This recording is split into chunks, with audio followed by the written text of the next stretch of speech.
Many telecom engineers think career transitions are mainly about changing roles or moving to a different company. In reality, many early to middle career moves don't work out as expected, not because of skill gaps, but because expectations don't match what the role is actually like day to day. This isn't about right or wrong. It's about clarity before your move. In this video, I share what actually changes, what doesn't, and how to approach career transitions in cellular telecom more intentionally. One reason transitions feel difficult is because job titles in telecom are misleading. The same title can mean very different daily work depending on the company, region, or project phase.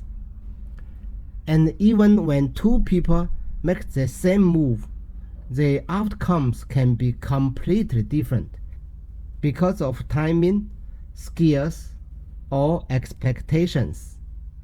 That's why many people feel surprised or even disappointed after a transition. Early in your career, what matters most is learning speed. You want exposure, tools, systems, mistakes, and real problems. In middle career, the focus shifts.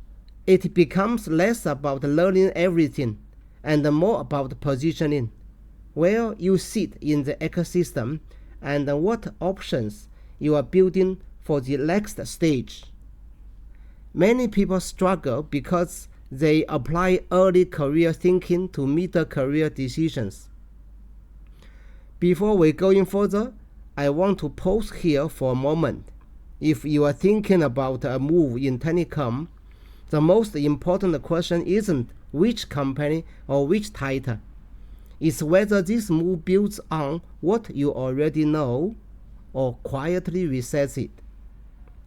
Keep that in mind as we go to the next part. In cellular telecom, most transitions happen between these four types of companies shown on the screen. Each has very different incentives, workflows, and definitions of success, and each rewards different skills and mindsets. When people say, "I want to change roles," what they often mean is changing company type, not just job title. A common transition is between operators and vendors. Operator roles tend to focus on operations and accountability, keeping the network running, managing risk, and dealing with real users. Vendor roles usually offer more system depth and design freedom, but less end-to-end ownership. Neither is better, but they train very different mindsets. Problems happen when people expect one environment to behave like the other. So, moving between operators and vendors is common, but daily pressure and success metrics change significantly.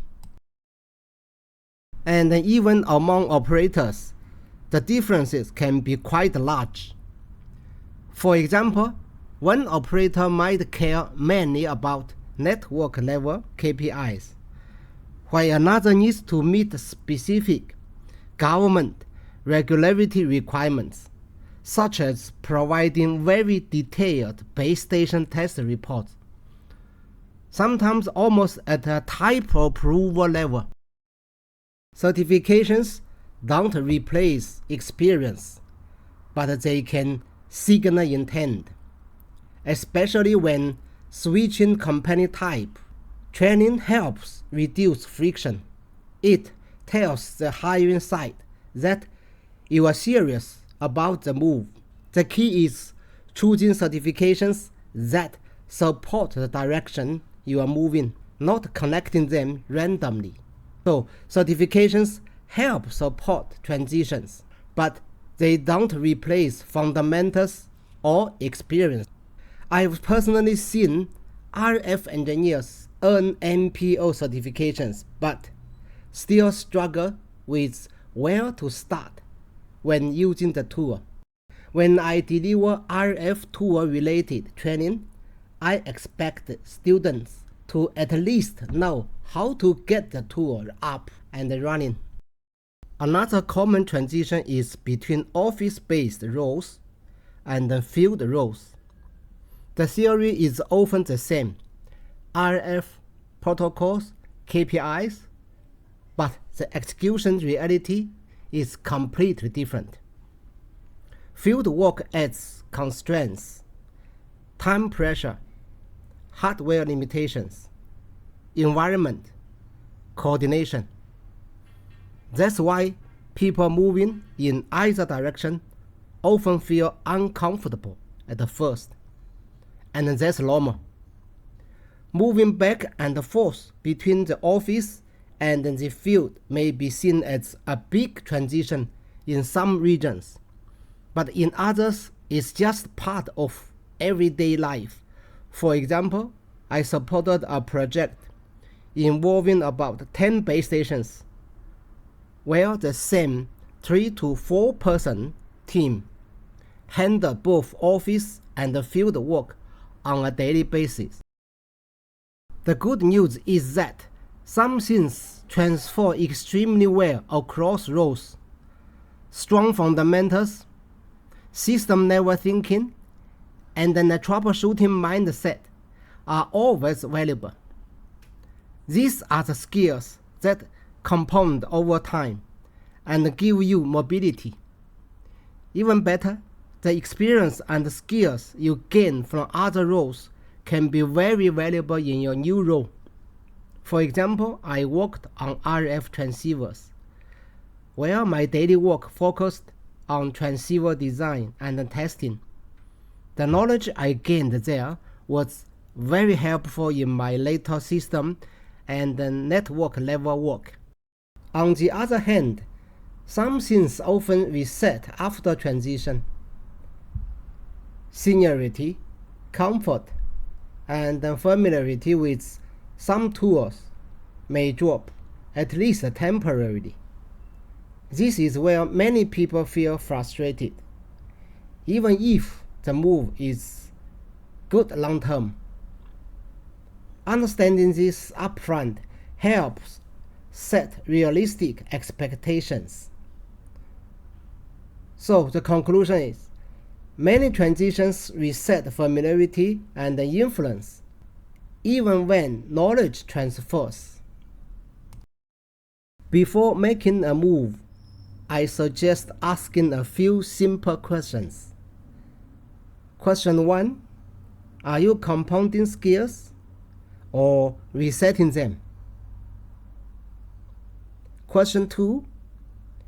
Will this move give you more options in 3 or 5 years? Question number 3. And are you moving toward genuine interest or just away from discomfort? There are no perfect answers, but these questions help clarify intent. Telecom actually offers more mobility than many industries, but mobility alone isn't enough. Intentional moves are what make the difference over time. Telecom offers flexibility, but outcomes depends on timing and clarity of direction. If you haven't watched part 1, it gives a broader overview of Telecom career path. In future videos, I'll go deeper into specific transitions and real examples based on your comments or response. Thanks for watching.